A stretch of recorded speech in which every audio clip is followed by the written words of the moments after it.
Hi, I'm Richard Niles.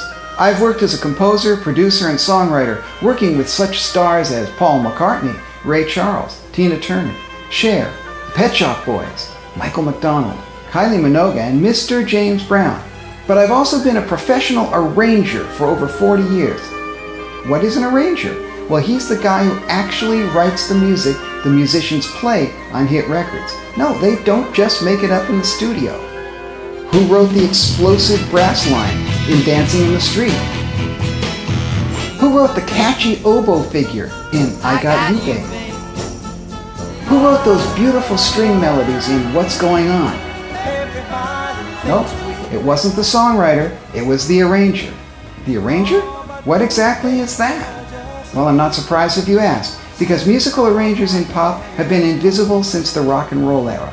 Largely uncredited, their art is either unseen, undervalued, or misunderstood.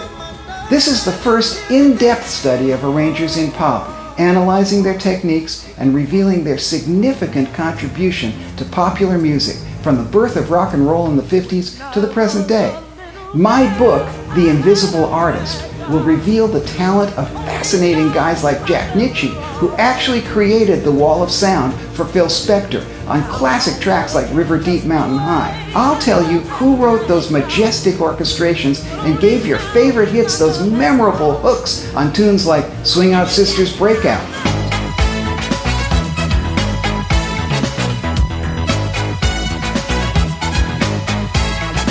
Well, actually, I wrote that one.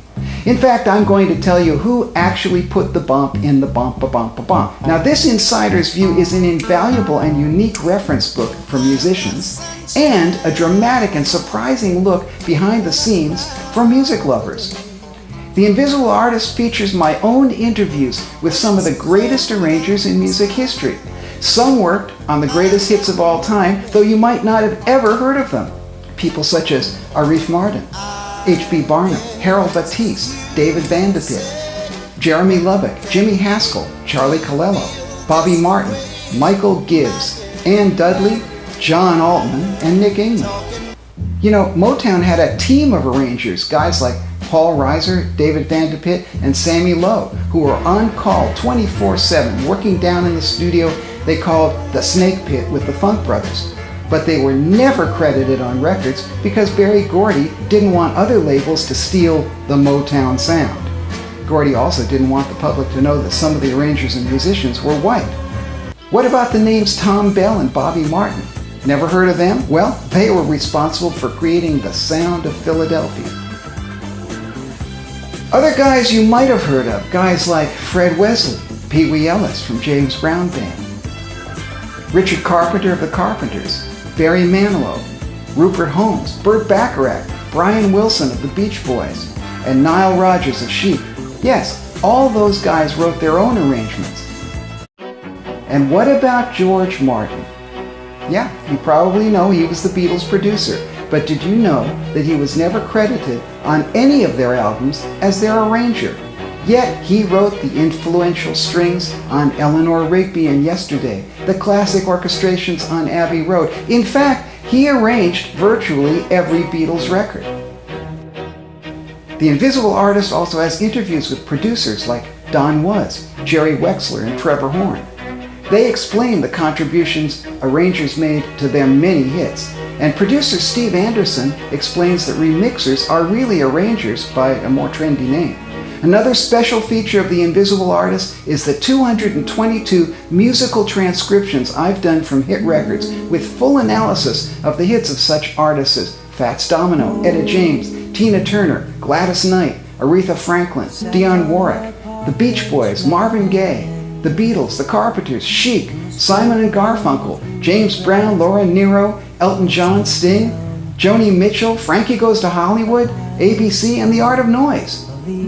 This book also includes transcriptions and analysis of my own work with Paul McCartney, James Brown, Sarah Brightman, Swing Out Sister, Grace Jones, Tears for Fears, and those Pet Shop Boys. As Richard Carpenter told me, arrangers are definitely unsung heroes.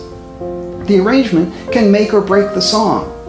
The Invisible Artist will show you how they did it.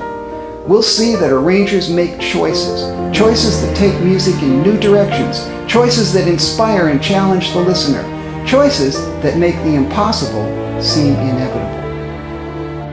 For musicians, songwriters, and producers, this is a real treasure trove of arrangers' techniques, revealing the tangible substance of their invisible art.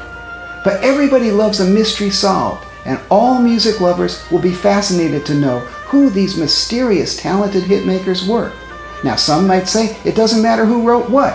Why not just enjoy the records? Well, I found that by examining how and why a piece of music was created, we can add to our capacity to be moved by it. So, to see behind the mask, to listen with new awareness, to enter into the creative minds of these unsung heroes, get The Invisible Artist, available to order on Amazon and available at the very best bookshops. Thank you.